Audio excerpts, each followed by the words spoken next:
Hello everyone. In this video we'll study more about enzymes. Last enzymes की video में हमने enzymes की basic properties, characteristics, classification of enzymes के बारे में पढ़ा था. Also we have studied कि enzymes कैसे काम करते हैं, कैसे activation energy को low करते हैं और enzyme specificity के बारे में. So in this video we'll discuss more about enzymes like cofactors, enzyme kinetics, allosteric enzymes, etc. So let us begin. So cofactors basically कुछ एडिशनल केमिकल कंपाउंड्स होते हैं जो एंजाइम के साथ बाउंड करते हैं और हेल्प करते हैं एंजाइम को अपना फंक्शन परफॉर्म करने में. मतलब कि वो एंजाइम की कैटालिटिक एक्टिविटी को इन्हांस करते हैं. ये कोफैक्टर्स प्रोटीनेशियस नहीं होते, ये basically non protein in nature होते हैं. So all the enzymes are proteinaceous in nature. जितने भी एंजाइम्स हैं वो बेसिकली प्रोटीन्स होते हैं. Most of these enzymes consist of only one polypeptide chain. ये एक ही पॉलीपेप्टाइड चेन से बने हुए होते हैं. बट इनमें से कुछ एंजाइम्स ऐसे होते हैं जिनको कुछ एडिशनल कंपोनेंट्स की ज़रूरत होती है to carry out their catalytic function. These constituents जो हम एडिशनल फैक्टर्स की बात कर रहे हैं इनको बोलते हैं cofactors and they are non protein in nature. A complete catalytically active enzyme together with its cofactor. तो अगर एक एंजाइम प्लस उसके कोफैक्टर को हम बात करें तो इस टोटल कॉम्बिनेशन को हम बोलते हैं holo enzyme. And the protein part of holo enzyme मतलब कि अगर एंजाइम प्लस को एंजाइम पूरे कॉम्बिनेशन को हम होलो एंजाइम बोल रहे हैं तो इसमें से जो एंजाइम वाला पार्ट है that is known as apoenzyme. So coming back to cofactors जो होते हैं बेसिकली वो 3 टाइप्स के होते हैं: prosthetic group, coenzyme and metal ions. So first we'll see prosthetic groups. Prosthetic groups और कोएंजाइम्स में एक सिमिलैरिटी है that both of them are organic class of compounds. दोनों ही ऑर्गेनिक कंपाउंड्स हैं. But the basic difference is कि prosthetic groups जो होते हैं वो परमानेंटली बाउंड होते हैं एंजाइम से, बट जो कोएंजाइम्स होते हैं वो ट्रांजिएंट होते हैं. दैट मीन्स वो टेम्परेरली बाउंड होते हैं, they are not permanently bound. So prosthetic groups are organic compounds and are permanently bound to apoenzymes. For example, इसके examples में 2 enzymes हैं. First one is peroxidase and second one is catalase. दोनों enzymes का जो prosthetic group है that is heme group. Next, coenzymes. Coenzymes are also organic compounds but their binding with apoenzyme is transient. मतलब ये apoenzyme के साथ permanently bound नहीं होते, टेम्परेरली बाउंड होते हैं. Once the enzymatic reaction is complete, जब एंजाइम ने अपना कैटालिटिक फंक्शन परफॉर्म कर लिया तो उसके बाद ये कोएंजाइम वहाँ से रिलीज हो जाते हैं और रिलीज होने के बाद they may bind with any other enzyme. So they occur only during catalysis. The same coenzyme molecule may act as cofactor. So some coenzyme molecule may act as a cofactor in different enzyme catalyzed reactions. Vitamin की अगर हम बात करें तो vitamin coenzyme का बहुत important part होता है. For example coenzyme NAD and NADP, ये दोनों कोएंजाइम के लिए एक विटामिन इंपॉर्टेंट है that is niacin. And another coenzyme A जो होता है उसमें एक विटामिन इंपॉर्टेंट होता है दैट इज़ पैंटोथेनिक एसिड. तो कोएंजाइम्स का एक एसेंशियल कॉम्पोनेंट है vitamin. Next are metal ions. Metal ions जो हैं they are different from prosthetic group and coenzyme in the respect that these are inorganic substances. ये organic substances नहीं हैं. Metal ions जो होते हैं बाइंड करते हैं specific side chain of active site के साथ. मतलब कि एंजाइम की एक्टिव साइट के साथ ये बाइंड करते हैं और ये हेल्प करते हैं सबस्ट्रेट को कन्वर्ट करने में प्रोडक्ट में. तो सबस्ट्रेट को प्रोडक्ट में कन्वर्ट करने में मेटल आयंस का इंपॉर्टेंट रोल है. और ये बाइंड कहाँ पे करते हैं? ये बाइंड करते हैं एंजाइम की एक्टिव साइट पे. Example, zinc is a cofactor. Zinc एक को फैक्टर है for the enzyme carboxypeptidase which is an intestinal enzyme. So here is a list of few example. तो एंजाइम कैटालेज और peroxidase का cofactor है prosthetic group which is heme. Dehydrogenase और decarboxylase का cofactor है coenzyme which are FMN and TPP respectively. And metal ion zinc is a को factor of carboxypeptidase. Copper ascorbic acid oxidase का और magnesium hexokinase का विच is an important enzyme of glycolysis. The next topic is factors affecting the rate of enzyme action. तो ऐसे कौन कौन से factors हैं जो एंजाइम की एक्टिविटी को, एंजाइम को अफेक्ट कर रहे हैं so that enzyme is thereby affecting the rate of reaction. So the rate of enzyme catalyzed reaction depend on several factors like temperature, pH, concentration of enzyme and substrate. तो basically 3 to 4 important factors हैं. सबसे important factor है temperature, next है pH और उससे next है enzyme और substrate की कॉन्सेंट्रेशन की कितनी अमाउंट में एंजाइम या कितनी अमाउंट में सबस्ट्रेट प्रेजेंट है. कोई भी केमिकल रिएक्शन की जब हम बात करते हैं, हमने केमिस्ट्री में भी +1 या +2 लेवल पे ये चीज़ पढ़ी है, हम बहुत बार ये टर्म कॉमनली यूज़ करते हैं that the reaction takes place at optimum temperature and optimum pH. Optimum temperature and optimum pH का मतलब है एक सूटेबल टेम्परेचर या सूटेबल पीएच जहाँ पे केमिकल रिएक्शन सबसे मैक्सिमम वेलोसिटी पे काम कर रहा है, सबसे एफिशिएंट वे में काम कर रहा है। टेम्परेचर या पीएच के साथ एंजाइम की एक्टिविटी इसलिए चेंज होती है क्योंकि बेसिकली एंजाइम्स जो हैं वो प्रोटीनेशियस है, they are protein in nature. और अगर टेम्परेचर में या पीएच में चेंज होगा तो उससे प्रोटीन का टर्जरी स्ट्रक्चर, दैट मीन्स उसका जो 3D स्ट्रक्चर है वो डिस्टॉर्ट हो जाएगा। और अगर एंजाइम का स्ट्रक्चर ही खराब हो गया तो it will no more be functional.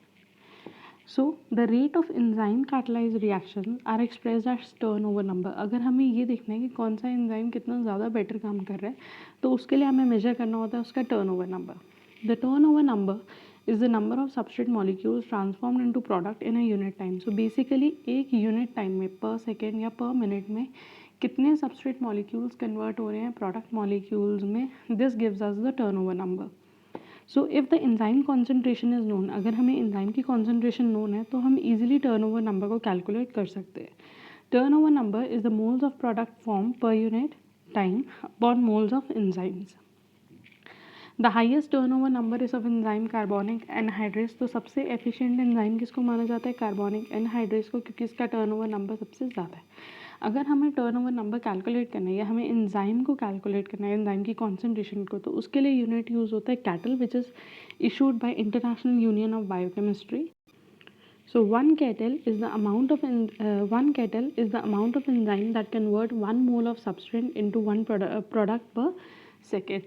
1 mole of substrate को प्रोडक्ट में 1 सेकेंड में जितना एंजाइम चेंज करता है that is known as 1 kettle of enzyme.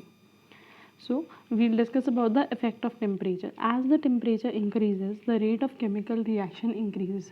Initially जैसे जैसे temperature बढ़ता है chemical reaction का जो rate है वो भी increase होता है। रीज़न बीइंग क्योंकि टेम्परेचर इंक्रीज़ होगा तो काइनेटिक एनर्जी इंक्रीज़ होगी, और काइनेटिक एनर्जी के इंक्रीज़ होने में जो केमिकल्स हैं, जो रिएक्टेंट्स हैं, वो एक दूसरे की विसिनिटी में आते रहेंगे। But after a certain limit, एक सर्टेन लिमिट के बाद अगर टेम्परेचर इंक्रीज़ होगा तो वो प्रोटीन के, वो एंजाइम के टर्जरी स्ट्रक्चर को डिस्ट्रॉय करेगा, जिसकी वजह से रिएक्शन रेट जो है वो फर्दर इंक्रीज़ नहीं हो पाएगा। As the temperature increases, the rate of chemical reaction increases owing to an increase in the number of activated molecules.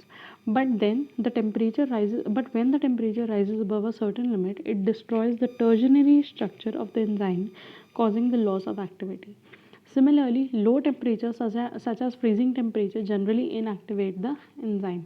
It therefore follows the rule that every enzyme under a given set of conditions, there is a temperature at which the activity of the enzyme is maximum. तो basically कुछ range of temperature हम मानते हैं जिसमें enzyme की activity सबसे ज़्यादा maximum है, और उस टेम्परेचर को हम मानते हैं ऑप्टिमम टेम्परेचर। उसके दोनों ही साइड्स पे, अपर लिमिट से एक्सीड करके या लोअर लिमिट से एक्सीड करके अगर टेम्परेचर जाएगा तो वो एंजाइम की एक्टिविटी को ख़राब करेगा। Next is effect of pH. जैसे टेम्परेचर का एक ऑप्टिमम रेंज होता है उसी तरह पीएच का भी एक ऑप्टिमम रेंज होता है, बिकॉज हमारी बॉडी में ज़्यादातर जो रिएक्शंस होते हैं वो मोर और लेस न्यूट्रल पीएच पे होते हैं, एक्सेप्ट ओनली फ्यू रिएक्शंस। तो इसका मतलब ये है कि ऑप्टिमम पीएच मतलब नियरली 6.5 to 7.5 की रेंज में जो पीएच है वो रेंज मैक्सिमम है, उसमें एंजाइम्स की एक्टिविटी मैक्सिमम एफिशिएंट वे में काम कर रही है। अब एंजाइम अगर उससे बहुत ज़्यादा कम हो जाएगा, दैट मीन्स अगर मीडियम एसिडिक होता रहेगा, या पीएच और ज़्यादा बढ़ जाएगा, दैट मीन्स अगर मीडियम अननेसेसरली अल्कलाइन हो जाएगा, दोनों ही कंडीशन में प्रोटीन जो है, एंजाइम जो है, उसकी एक्टिविटी पे इफेक्ट होगा and the enzyme will no more function properly. So each enzyme has a pH value at which the reaction rate is optimum, usually within the range of 7 or plus minus 0.5. This is known as optimum pH at which a certain enzyme causes a reaction to progress most rapidly. तो इस pH को हम optimum pH मानते हैं और इस पे enzyme जो है वो maximum काम करता है, most rapidly काम करता है। On each side of this pH, on each side का मतलब है इसके और लोअर जाके या इससे और हायर जाके, दोनों ही रेंजेस में on each side of the pH value the reaction is decreased, and at certain pH values on both sides an enzyme may be inactivated or even denatured. Therefore, while studying enzyme, buffers are used to keep the enzyme at an optimum pH. इसलिए अगर हम physics या chemistry या bio lab में या bio के भी जब आप कोई एक्सपेरिमेंट कर रहे हो जिनमें एंजाइमेटिक एक्टिविटीज़ को स्टडी करा जाता है, तो हम वहाँ पे सॉल्यूशन में बफर ज़रूर यूज़ करते हैं सो दैट हमारा जो सॉल्यूशन है उसका पीएच मेंटेन रहे।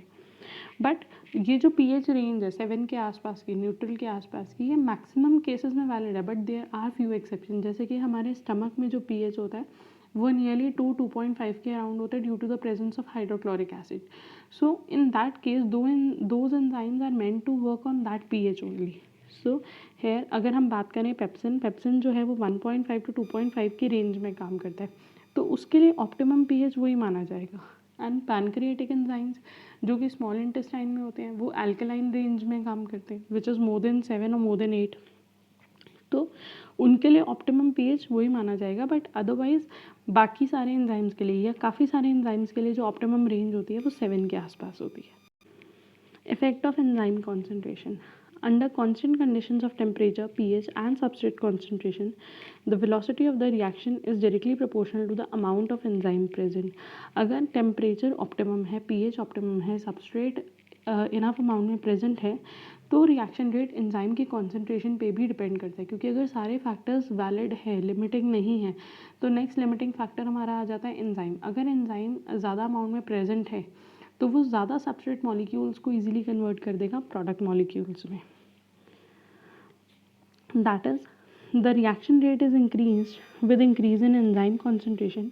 However the equilibrium constant for the reaction is not affected by the presence of enzyme. ये हमने पहले भी पढ़ा था जब हमने एक्शन या वर्किंग ऑफ एंजाइम्स पढ़े थे कि एंजाइम कभी भी इक्विलिब्रियम को शिफ्ट नहीं करता। A chemical reaction in the cell can be started और स्टॉप बाय मेकिंग और डिस्ट्रॉइंग अ पर्टिकुलर एंजाइम। तो कोई भी केमिकल रिएक्शन हम स्टार्ट या स्टॉप कर सकते हैं एक एंजाइमेटिक एक्टिविटी को कंट्रोल करके। So the next very important topic is enzyme kinetics. Enzyme kinetics is the study of rate of enzyme catalyzed reaction. तो बेसिकली यहाँ पे हम rate of enzyme catalyzed reaction के बारे में बात कर रहे हैं कि रिएक्शन की स्पीड किस तरीके से या किन फैक्टर्स के बेसिस पे प्रोग्रेस करती है। The concentration of substance or substrate also influences the rate of enzyme catalyzed reaction. This means कि सबस्ट्रेट की कॉन्सेंट्रेशन भी रिएक्शन की कॉन्सेंट्रेशन को अफेक्ट करती है, but to a certain extent. Suppose if we have 10 enzyme molecules, अगर हमारे पास 10 एंजाइम मॉलिक्यूल है and we have 4 substrate molecule, reactant जो है वो सिर्फ 4 मोल्स हैं, तो जो रिएक्शन रेट है वो इंक्रीज़ करा जा सकता है अगर हम सबस्ट्रेट की कॉन्सेंट्रेशन को इंक्रीज़ कर दें। अगर सपोज हम सबस्ट्रेट की कॉन्सेंट्रेशन को बढ़ा के 10 मॉलिक्यूल 10 मोल ऑफ सबस्ट्रेट कर देते हैं, तो more of enzyme substrate complex will be form, all the enzymes will be occupied with at their active sites with the substrate and more product will be formed. But अगर हम substrate की concentration को बढ़ा के और ज़्यादा कर देते हैं, लाइक हमने 20 मोल सबस्ट्रेट ले लिया, then there is no use of increasing that much concentration. क्यों? Because we have only 10 molecules of enzyme. तो 10 मॉलिक्यूल्स ऑफ एंजाइम सिर्फ 10 सबस्ट्रेट के साथ कंबाइन करके 10 ES कॉम्प्लेक्सेस बनाएंगे। So after a certain range substrate की कॉन्सेंट्रेशन रिएक्शन रेट को influence नहीं करती। The concentration of substrate influences the rate of enzyme catalyzed reaction. At low substrate concentration, the number of substrate molecules are too few to occupy all the active sites. अगर substrate की concentration कम है तो वो सारे enzymes को occupy नहीं करेगी, and the initial velocity of the reaction is directly proportional to the substrate concentration. तो शुरुआत में जो रिएक्शन की वेलोसिटी है वो सबस्ट्रेट की कॉन्सेंट्रेशन पे डिपेंड करेगी। अगर हम सबस्ट्रेट की कॉन्सेंट्रेशन इंक्रीज करेंगे तो more enzyme substrate complex will be form and more product will be form. With the increase in substrate concentration, more and more active sites are occupied by many more molecules of substrate. A stage will finally be reached when the substrate concentration is high enough to occupy all the active sites of the enzyme. Substrate की concentration increase करते करते we will come to a point जहाँ पे जितने enzyme की active sites हमारे पास available हैं उतने ही substrate molecules हमारे पास present हैं, so that equal number of enzyme substrate complex can be formed. और इस पॉइंट को हम कंसिडर कर सकते हैं saturation point. At this saturation point maximum velocity of the reaction is attained. इस सैचुरेशन पॉइंट पे रिएक्शन की जो वेलोसिटी होती है वो मैक्सिमम होती है, which is denoted by V max. This maximal velocity is not affected by further increase in substrate concentration. अब अगर substrate की concentration बढ़ाई भी जाएगी, still it will not affect the rate of reaction because already all the enzymes are preoccupied with the substrate. The curve of the rate of enzyme reaction against substrate concentration show the shape of rectangular hyperbola. This is very important part कि अगर हम reaction rate को substrate concentration के against plot करेंगे तो हमें एक rectangular hyperbola मिलेगा like this. This is the reaction velocity, this is substrate concentration. जैसे जैसे हम substrate की concentration बढ़ा रहे हैं, reaction की जो velocity है वो भी increase हो रही है, but up to a certain point. एक point पे आके आफ्टर दिस पॉइंट अगर अब सबस्ट्रेट की कॉन्सेंट्रेशन बढ़ाई भी जाए बट रिएक्शन वेलोसिटी जो है वो सेम रह रही है, वो इंक्रीज नहीं कर रही. So this is a rectangular hyperbola. इस पॉइंट पे जहाँ पे सबस्ट्रेट की कॉन्सेंट्रेशन के अगेंस्ट रिएक्शन वेलोसिटी मैक्सिमम होती है सैचुरेशन पॉइंट पे, इस वेलोसिटी को बोलते हैं वी मैक्स. अगर हम इसकी हाफ वेलोसिटी देखें, दैट मीन्स जब half of the molecule enzyme molecules are occupied, तो उस वेलोसिटी को बोलेंगे V max by 2. And V max by 2 के अगेंस्ट जब रिएक्शन वेलोसिटी मैक्सिमम के हाफ होती है, उस टाइम पे जो सबस्ट्रेट की कॉन्सेंट्रेशन होती है उसको बोला जाता है Km, which is known as Michaelis constant. So at a particular concentration of the substrate where half the enzyme molecules are saturated with substrate molecules, the velocity of the reaction is half of the maximal velocity. तो उस substrate की concentration पे जब half of the enzyme, आधे enzyme, अगर 10 enzyme molecule हैं तो 5 अगर ऑक्यूपाइड हैं, तो हम मानेंगे कि रिएक्शन वेलोसिटी जो है वो मैक्सिमम के हाफ है. और उस पॉइंट पे सबस्ट्रेट की कॉन्सेंट्रेशन को हम कंसिडर करते हैं Km, that is Michaelis constant. This is a very important graph. So the curve of the rate of enzyme reaction against substrate concentration is a rectangular hyperbola at a particular concentration of substrate जहाँ पे half the enzyme molecules are saturated with substrate molecule. At that point the velocity is known as Vmax by 2. This substrate concentration, इसके corresponding जो substrate concentration होती है उसको बोला जाता है Km, that is Michaelis constant. Michaelis and Menten proposed a simple yet convincing model to explain the kinetics of enzyme reaction. In enzyme kinetics पढ़ते वक्त Michaelis Menten का जो contribution है, Michaelis Menten की जो theory या formula है या जो graph है, that is very very important. According to this molecule, enzyme combines reversibly with the substrate to form enzyme substrate complex, and the enzyme substrate complex subsequently breaks down to enzyme and to the product P. Enzyme और substrate combine होते हैं, बनता है enzyme substrate complex, लेकिन ये कोई permanently bound complex नहीं है. Once there will be changes in substrate and the product is form, the enzyme will be release free. So ये reversibly bound. So what Michaelis Menten said was, soon after the enzyme is mixed with substrate, जब enzyme substrate के साथ mix होता है, the enzyme substrate concentration build up. क्योंकि अगर enzyme और substrate mix हो रहे हैं तो वो बन रहा है enzyme substrate, तो धीरे धीरे enzyme substrate की concentration बढ़ती जा रही है and remains unchanged as long as substrate is in large excess. हमने पढ़ा था कि जैसे जैसे substrate की concentration ज़्यादा होती है, at saturation point a fixed number of ES complex will be formed. When the rate of formation of ES is equal to its breakdown, the ES concentration will be constant and the reaction is said to be in steady state. Steady state उस state को बोला जाता है जब rate of enzyme substrate complex कि enzyme substrate कितना बन रहा है उसी rate से वो breakdown भी हो रहा है. So if the formation of ES is equal to the breakdown of ES, that at that step the reaction is said to be at steady state. At any substrate concentration, some of the enzyme molecules are in the form of ES while E represents the free enzyme. तो अगर हम देखें एक type पे reaction के अंदर अगर आप यहाँ पे देखो ES भी प्रेजेंट है और फ्री एंजाइम्स भी प्रेजेंट है, तो जो टोटल एंजाइम है वो कॉरस्पॉन्डिंग करता है कि कितने एंजाइम प्रेजेंट है एंजाइम सबस्ट्रेट कॉम्प्लेक्स में प्लस कितने फ्री एंजाइम्स प्रेजेंट है. So at any substrate concentration, some of the enzyme molecules are in the free form of enzyme substrate, while enzyme E represents the free enzyme. Total enzyme molecules are therefore equal to the free enzyme plus the enzyme molecule present with the substrate complex. The concentration of free enzymes or that of ES as enzyme substrate complex is difficult to determine experimentally. अब it is not easy to determine कि कितने enzymes free हैं और कितने enzymes bound है. So after concluding few assumption Michaelis Menten ने एक formula derive करा जिससे हम रिएक्शन वेलोसिटी या रिएक्शन रेट को इजीली स्टडी कर पाएँ. There were two main assumptions. At any given point the substrate concentration velocity of an enzyme catalyzed reaction is proportional to the concentration of enzyme substrate complex. मतलब कि कोई भी substrate की concentration हो, substrate ज़्यादा हो या कम हो, लेकिन जो रिएक्शन का रेट है वो डिपेंड करता है ES कॉम्प्लेक्स पे. दैट मीन्स जो वेलोसिटी है वो डायरेक्टली प्रोपोर्शनल है ES कॉम्प्लेक्स पे. जितने ज़्यादा एंजाइम सबस्ट्रेट कॉम्प्लेक्स बने हैं उतने ही ज़्यादा प्रोडक्ट फॉर्म होंगे. The second main assumption was कि maximum velocity attainable by the enzyme at saturating substrate concentration is proportional to the total enzyme. और जो Vmax है, जो maximum velocity होती है, Vmax is directly proportional to the total enzyme present. और जितने ज़्यादा total enzyme present होंगे, reaction का rate उतना ही ज़्यादा जा सकता है.